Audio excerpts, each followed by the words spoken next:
Hi, this is Aaron Peterson. I'm a member of the Innovative Education team here at DDSB. And in this BYTEsized PD, we're going to take a look at Google Drawings. Google Drawings is a part of the G Suite for Education set of apps, and it allows us to do some free-form stuff as far as diagramming, simple drawings, and artwork. It also gives us a chance to do some creativity stuff, or, like I said, make charts and diagrams and things like that. It's a great tool for students to express their learning. We can also use it for things like graphic organizers and anything that we want to make visual on the computer or on the Chromebook. So, that being said, we're going to jump right in. To get started with Google Drawings, we're going to start in our Google Drive. So the easiest way to get there is from teacher.ddsb.ca or student.ddsb.ca and look for your Google Drive icon in your upper right if you don't have this bookmarked already. Clicking on that's going to bring me over to my Google Drive, where I can make a new drawing.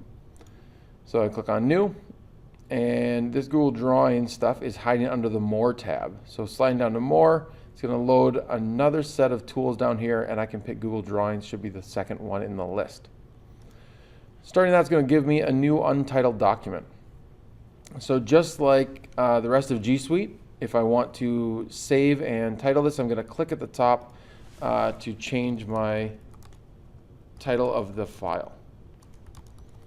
This will make it easier to search and find in my drive. I can also star this or move it to a folder just like I would with any other file. It's just a file that lives in my drive. Now to start, it's just going to give me a square canvas here, or a rectangular canvas that's similar to a size of a sheet of paper. It's a little bit smaller than that, but it's that kind of format. So looking at our blank canvas, we're just going to work our way across some of these basic tools and show you what each one of these does. So up in the upper left, starting left to right, we've got undo and redo. So if you make mistakes, everything that we do on the computer can always be undone. So play around and try things out. We have a print button. We have a format painter. We're going to kind of skip over that right now. We have our zoom level for adjusting what we're looking at on the screen. If we want to get zoomed in for detailed work or zoom out to see our whole canvas, we can change that there. Next we have the select tool. The select tool is like your basic cursor. That's what's going to give you the choice to pick objects, select them to format them, move them around, drag and drop, things like that. So that's kind of your default tool that you're going to want to go back to whenever you're editing a drawing. Then after that we have the line tool. The line tool, the basic line tool, if I click it, will give me just that. It gives me a chance to make lines by clicking and dragging and then letting go. Once I've got one selected, as you can see, I can change the line color. I can change the line width, so I can make that much thicker. I can also change what style it is, so dotted, dashed, or a mix of dots and dashes. Finally, I can change how the line starts and ends. Open arrows, open dots, closed arrows, and closed dots on each end. After that, I can add links or other options that we'll go through later. The little triangle next to the line, though, is a really important tool here. If I click that drop down, it gives me a chance to do all kinds of things like make arrows, make connectors for things in diagrams, curved and elbow. I can make just curves, polylines, or scribbles. So what some of these things do, I'll just show you real quickly. Arrows are just that. They make arrows, and I can change again what kind of line that is, if it's solid, what kind of arrowhead is at the end. If I click on elbow connector, that will let me connect things from one piece of a diagram to another. And again, this still has my arrowhead on. I can turn that off to just make a connector. So this is things like if I was doing a diagram or a chart or a layout of a process, I might connect one text bubble to another, and I can adjust how that looks. Great for diagramming things. I can go to curve connectors, same as the elbow connector, but this one's going to be curved. So now I can make some changes to how that curve looks and adjust those things by clicking once and using that little yellow diamond. I can move that around. Beyond that, we've got a curve. So a curve lets me click once and then again, and then use my mouse to kind of bend that line around. So if I bend it here, here, here, I just keep clicking for points, close it up, and it's going to make a nice soft curve, kind of amoeba shape. Once I've made something, I just selected back to my select tool. I can use that by hitting the escape button on the keyboard or clicking on that select tool. This lets me choose these different objects to move them around or adjust them after I've drawn them. So I've got this, I can move it around. Now, as you saw, this curve shape, when it closes up, it fills in. So by default, it's going to fill in with my line color, or outline with my line color, and fill in with my fill color. These can all be changed using the paint bucket and the pencil tool. I can also make custom colors if I wanted to. By jumping in here, I can find exactly the shade I want. Or I can go to the gradient button here at the top. This will let me do things like a center gradient or a top to bottom fade, like a sunset. And those are all customizable as well. So you can get really, really nitty gritty and change those. If this shape isn't exactly what you wanted as you drew it, I can double click the shape. It gives me these handles. I can't add points or corners or delete them, but I can adjust the ones that are there. So this gives me a chance to kind of play around with my drawing and figure out how is the shape I'm going to make, how can I make that look the way I want it to. Clicking off will lock that shape down. Other tools I've got in here are polylines. Much like the curve tool, this is really similar, except now I'm drawing straight lines. So I can make any kind of polygon and close it up, and it's going to make that shape and close that together. Again, after the fact, I can hit the select tool, and now I can adjust it. If that border is too wide, I can tweak that border down. If that color's off, I can change the color to the fill that I want and make that shape. Again, double clicking, I can get in here and I can adjust the corners that I have. Can't add corners or delete corners once I've drawn them, but I can adjust the ones that are there to make it fit the shape I want. This is great for tracing things. Sometimes I bring a map image in for the background to trace the image over the top, and you can make really great looking diagrams. The other thing you can do here, when I've got that selected, is that I can grab this handle at the top. So this little handle that sticks out, the little dot, is a rotate handle. So grabbing that and dragging, I can spin my shape around 360 degrees. I'm just going to clear my canvas. Clicking and dragging, I can select multiple objects and just press delete, and I can get rid of all those things. The last one on the drop down is the Scribble Tool. If you have a touch screen, you can draw on the screen a little bit. It's not like writing with a pen, but you can write some things. You can also do some freehand drawing, and if you close it up, it makes that line. So again, I can adjust this, I can scale it, I can squish it or stretch it, and I can rotate it. Unlike a polyline or a shape, this doesn't have corners, so I can't hit individual points to adjust. So those are all my line tools. Those are some really basic editing things that you can get to just under that little line drop down. The next one I've got is the shape tool. Shapes are just that. If I hover over them, I've got all these preset shapes in here. Arrows, similar callouts. These are great for things like thought bubbles, putting over someone's head, putting a thought bubble, fills in, double clicking gives me a chance to write some text in the bubble.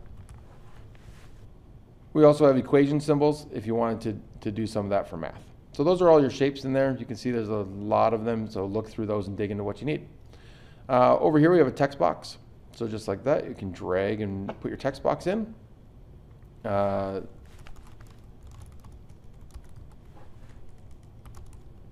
Once I've got something written in here, I can do all my normal text adjustments that I'd have in G Suite. So it brings over all my fonts that I've set up in docs or slides. It all comes in, and I can find different colors, different bold or italics, and I can adjust the size just like I would in any other editor. And again, click on the corner, I can drag and drop. So this is where I can get titles, labels, all kinds of things like that. After that, going across the bar here, we've got the image. So images, we can pick from our drive. We can find them by URL. We can actually just pop open the camera. This will actually let me take a webcam shot right here. Click allow, and it's going to open up my webcam. This will let me take a pic and insert that. It's a great way to show an expression, annotate right over the text of an image that you take, or bring in work that's physical. Maybe something, model that kids have built, something with manipulatives, or some work in math, bring it in here, then you can annotate or write over the top of it. Show your steps in a diagram maybe. Other things you can do are you can search the web. So if you don't have the image you're looking for, you can always jump in here, find a map of Ontario, bring that into the picture, and now I can adjust that and I could do any labeling I needed to do here. So really quickly, didn't have to go out to image search and find those things. I can just jump right in here and start annotating this map and showing what I know here. Some labels, real quick editing. If I run out of room on my canvas like I have here, I can always just change my canvas size. So dragging the handle at the bottom lets me stretch this canvas out. Maybe I want it to be wider or narrower. I can do all those adjustments using that little grab handle in the corner. If I need to fit on a certain size page, I can always go up to File and Page Setup and type in the settings for the page if I need it to fit exactly or to be printed later. Further working across, I've got the comments here. So if I'm working with a partner, I can always add a comment and it shows up on the sidebar. This is exactly like it would in Google Slides or in Docs or elsewhere in G Suite. So easy to put a comment in, have a conversation. Great for teachers looking at student work to give some feedback right in the file.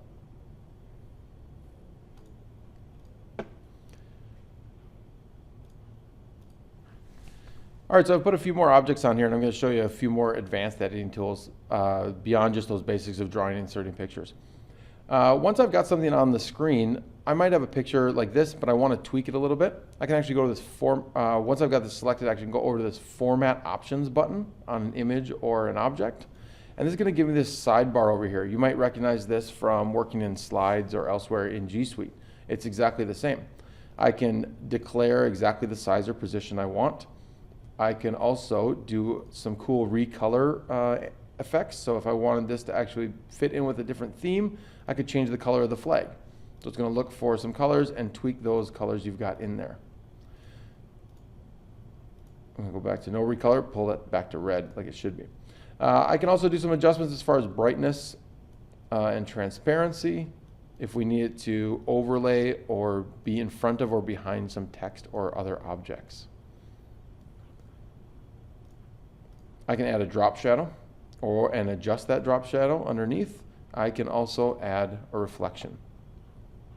So those are some of the basic image editing right there that you can do once you have an object on the page. Some other things you can do are you can go to this image and you can do some arranging. So you saw there that this flag is over the top of this text, and what if I might want to put it in behind? So if I go to Arrange, I'll have this Order button, and I can send it all the way to the back, or I can just send it backward one step at a time. So if I send it to the back, you'll see now that text is in front of it. So this gives me a chance to reorder objects if I'm layering or stacking things together. I can also duplicate this image a bunch of times, and let's say I wanted to tile these across the page. So again, I'm just going to kind of put these out here, and I could spend a lot of time trying to get them spaced exactly evenly, but I want them to be evenly spaced across. That would be pretty tedious to try to figure out exactly that spacing. So what I can do is I can click and drag, select that whole group, then go to Arrange, go to Distribute, and distribute horizontally. Now they're evenly across the page. So that was Arrange and Distribute. I can also distribute vertically, which means it'll take the highest point and the lowest point and spread them evenly across there. Like this. There you go. The last thing I can do in here is I can align them. So if I align them and I align them to the middle, it'll snap them all to the exact same. So now they're all snapped, they're all in line, they're all evenly spaced out and lined up left to right. This makes laying out objects on your page really easy.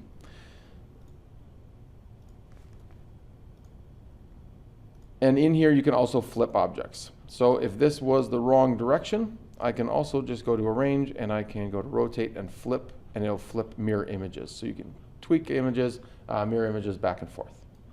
One last thing I showed you, or didn't show you, was right now you see this checkerboard pattern in the back. That means this image can be transparent or see-through. Meaning if I put it over something, I can create a layered effect where you don't see a background in it. Right-clicking that background gives me the background option.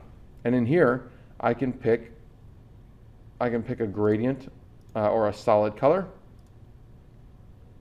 or I can tweak that to be custom in the back.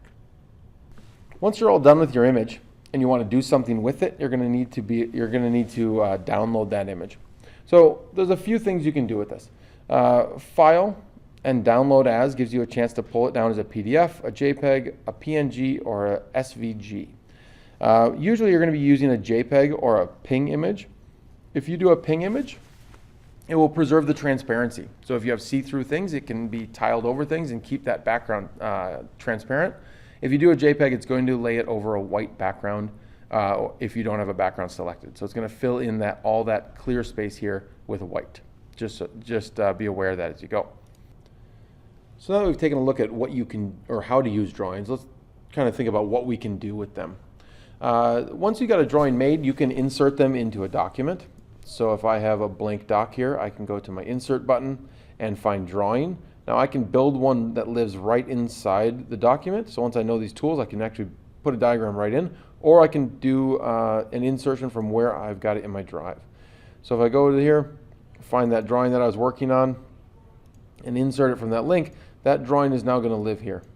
If I make changes to the drawing, for instance, move that over and save, this is going to give me the chance to update that drawing and reflect it real time. That means you can leave something in a doc or in a Google site, and you can update it remotely. So as you work on that document or work on that drawing, it'll reflect everywhere you have it to be there. So this is a great way to use to have a diagram or a workflow somewhere, and as you update it, it'll update everywhere you've put it.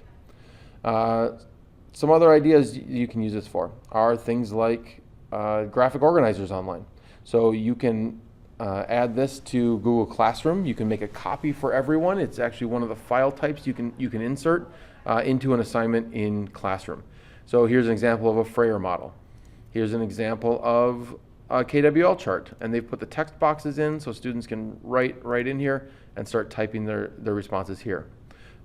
You can use the Chromebook dictation feature in here. Read and write does not work in drawings, but the Chrome OS dictation, if you have that turned on, will work right inside these boxes. So it's a great inclusive tool for students who need help with that, for doing speech to text. Here's another example of like a podcast organizer after listening, kind of some reflection on that. This is an example of a visual one.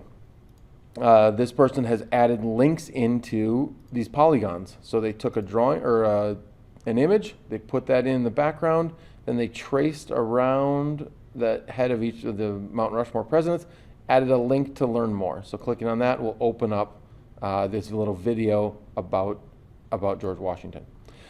Each one of those is clear, so they're filled in with a clear fill and no outline, which makes them kind of disappear. Here's another example of that, where we've got video links with YouTube links here. So they've just taken an icon and then inserted a link onto that image where you can go and learn more about all of these things. Then this could be inserted and be an interactive piece on something like a Google site, on a website, or inside a document where kids can then link out. Great way to add interactivity to pieces that you have out there for your kids. Here's a template for Algebra Tiles, so using it as a virtual manipulative. You can customize this then any way you need to and set that up however you want. HyperDocs is another way to do this. HyperDoc is a way to link things out from a document and give kids choice in their learning with like a whole number of activities resource there. There's tons of resources about HyperDocs online if you want to dive into that. Great for self-directed learning. Then there's some fun ones here, like a magazine cover, where this person has given us the template that you could edit and then recreate that magazine cover with your kids with maybe their image or someone else. It's a great way to think about making a media piece. How do they convey their message using different types of media? Now, a lot of the templates you're going to find online when you search for Google Drawings templates come in like this. They're a view-only template, so you can't edit them. I can click these things, but I can't do any editing in them. So what I would want to do is go to File, then make a copy, and it's going to make a copy into my drive. Once that's brought in, then you can see all these things I can edit. So I could take this picture in the back and replace the image with something I have in my drive or by searching the web.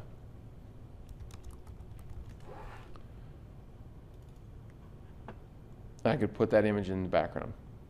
So there's lots of fun things you can do with those, and think about summarizing maybe concepts or about people. It could be great ways to introduce things or create graphics for other presentations. I've got a bunch of links for some of these graphic organizer templates and these sites that give you templates and tutorials, tips and tricks, more things to dive into Google Drawings. And I've got those all linked down below in the description underneath this video.